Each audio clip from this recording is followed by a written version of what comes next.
Well, good evening. This is Hound Dog Steve wishing you a very pleasant evening, and it's great to see you back on the channel, being part of the conversation. And tonight we're going to talk about the UK election, and of course Boris Johnson is soaring in the polls. He has now got a 17-point lead over Jeremy Corbyn. The Lib Dems are the nearest competitor after that, and they are way back in the polls.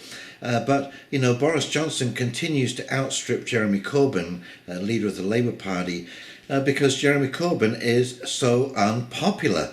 Literally 60% of voters said in a recent poll that Jeremy Corbyn should step down as leader, and 60% of Labour voters felt that he was the right leader for the party, as opposed to 92% for Boris Johnson from Conservative voters. So there is quite a staggering fall off in the Labour Party leader, and it really is much more about the Labour Party leader than the Labour Party itself. And you know, Jeremy Corbyn has been very inconsistent. He's been very up and down on Brexit. He's been for, he's been against, and even recently at the big Labour Party conference he waffled completely on Brexit.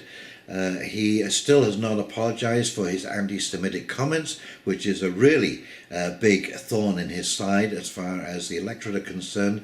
And of course he's feeling the sting of an electorate who are extremely frustrated with his actions in government. He's basically blocked the whole Brexit deal for 3 years.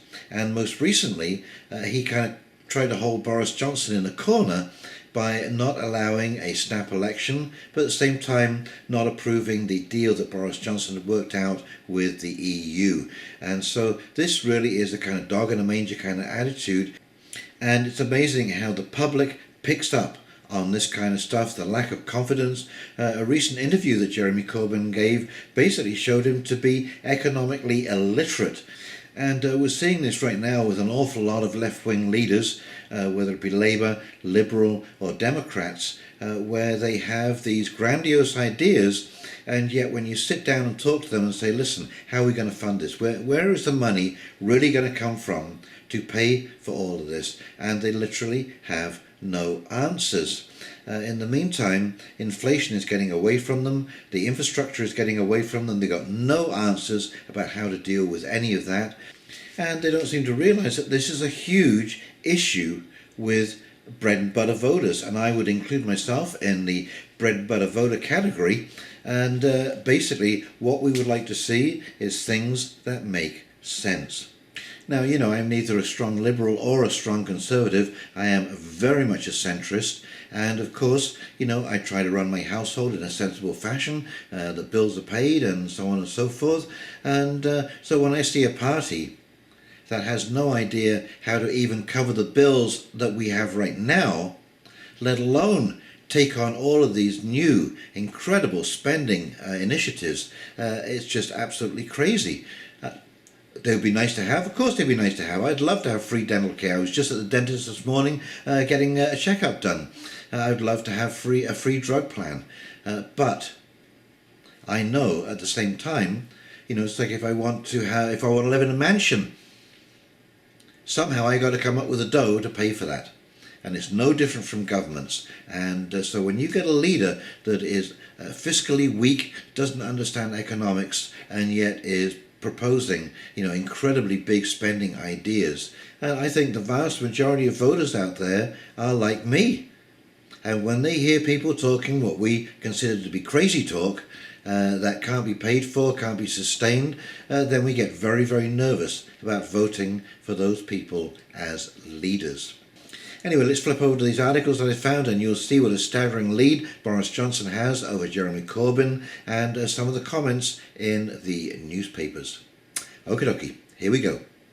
Okay, here we go. Boris Johnson given another poll boost as the Tories take 14-point lead. And here you see Conservative at 42%, Labour at 28%, and the Lib Dems at 13%. That's, I mean, 13% is really, unless this was close, this is meaningless. There's so many others in the running there. The 9% is also a meaningless number. Green Party 3%, Brexit Party 5%. They're even predicting, even at 5%, no seats for the Brexit Party. Boris Johnson receives a fresh general election poll boost today after a new survey gave the Tories a 14-point lead over Labour. The Survation poll puts the Conservative Party on 42%, while Labour is far behind at 22%. Meanwhile, both the Liberal Democrats and the Brexit Party have seen their support get squeezed, with the former polling at 13% and the latter at 5%. The same poll also revealed that Mr Johnson is viewed as the better choice to be PM than Jeremy Corbyn. Voters were asked the question, which of the following party leaders do you think would make the best Prime Minister? Some 47% chose Mr Johnson, whilst Mr Corbyn received the backing of just 17% of voters. The Survation poll has given the Conservative Party a 14-point lead over the Labour Party. Joe Swinson, the Lib Dem leader, came in third place on 15%, with the fieldwork having been done between November 14th and 16th. But the option of don't know proved more popular than both Mr Corbyn and Ms Swinson, with 22% saying they were unsure about who was best suited to be in number 10. In a fresh blow for Mr Corbyn, 61% of people who plan to vote Labour on December 12th chose him as best PM candidate. That was in stark contrast to Mr Johnson, who was backed by 94% of would-be Tory voters. Why Boris Johnson's party leads opinion polls ahead of UK elections. UK Prime Minister Boris Johnson has had a hard time of it lately. He suspended Parliament, then the Supreme Court ruled that was illegal. He lost his majority in Parliament. He has not won a single vote in Parliament, but still his Conservative Party is well ahead in the polls with an election there coming up. NPR's Frank Langford explains what's going on. One big reason Johnson remains resilient is his competition. Polls show Jeremy Corbyn, leader of the Labour, the main opposition party, is even less popular than the Prime Minister. A recent poll by the firm YouGov found nearly 60% of voters said Corbyn should resign as the Labour Party leader. In a lot of cases, he's seen as out of touch. He is seen as not very effective. He is not seen as a strong leader. Many analysts think Corbyn hurt himself even more last week at the Labour Party convention, where he refused to take a side on the biggest dilemma facing the country in decades, Brexit. Here's how Corbyn laid out his policy to the party faithful. Labour will end the Brexit crisis by taking the decision back to the people with the choice of credible leave alongside remain. That's not complicated. What Corbyn means is this.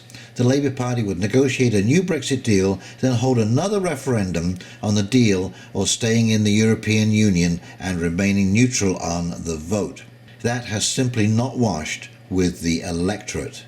And of course it doesn't. They've already had a vote, a legal binding vote. And this dope, Jeremy Corbyn, has held up this whole process. He deserves to go down in flames, he really does. Okay, and here from election polling, Conservative win, majority 62 seats. This is probably the most shocking. Francis Coppola, I have no axe to grind, but I'm staggered by Jeremy Corbyn's economic illiteracy. Economically illiterate. There is no other way to describe Jeremy Corbyn. During his BBC One interview with Andrew Neil, the Labour leader revealed a failure to understand simple economics. A total ignorance of how the tax system works, of the meaning of financial reserves and national debt, of government bonds, of pensions, of the impact that renationalisation would have, and above all, what life on a tight budget is like for millions of families. As an economic commentator, I watched in increasing astonishment and with great concern. The interview was immediately condemned as ignominious for Corbyn by pundits on both left and right. But more than his dithering on Brexit, defence and anti-Semitism, it was Corbyn's breathtaking absence of understanding about money that frightened me. Time and again, Corbyn was left floundering at questions around basic financial matters. Look at the way he talked about taking away the married couple's £250 tax break as though the sum would be insignificant. He appeared to shrug off the implications of losing that much money in one swinging cut. Corbyn clearly does not realise that according to the Office for National Statistics, £250 is more than the cost of 4 weeks' food shopping for an average family. Only a man such as Corbyn, whose wealth has been calculated at 3 million, could think such a sum insignificant. His lack of understanding about life for those on a pension was equally shocking. Labour's plan for higher taxes on dividends would affect millions who worked all their lives to save just enough for retirement. Corbyn appears to think that share dividends are just for fat cats, corporate businessmen who take advantage of the lower tax rate. It's an infantile notion. The reality is, millions of pensioners rely on small but regular dividends from their pension portfolios. That's how they have been encouraged to save for retirement. To levy greatly increased taxes on those dividends would be monstrous. Andrew Neil cited a case in which a pensioner scraping by on £14,000 a year would lose £400 at a stroke. Corbyn seemed barely to register what this meant. In his world, money doesn't have to be managed, it simply materialises when needed. Anyways, this is a very interesting situation, and I will be keeping track of what is going on. And because we are just now literally two short weeks away from the general election, it looks for all the world as if Boris Johnson is going to get his majority with 60 plus seats over the top, and this should mean a good, smooth, no-deal Brexit situation. And I'm hoping against hope that Boris Johnson basically now, when he gets elected, when he has that majority, that he holds the Europeans' feet to the fire and he gives them proper hell for the hell that they have put Britain through over the last 3 years with negotiating in bad faith, with the insults, the absolute insults to the British people, the British Parliament. It's absolutely unbelievable. And yes, Britain should leave without a deal. We'll negotiate when we leave.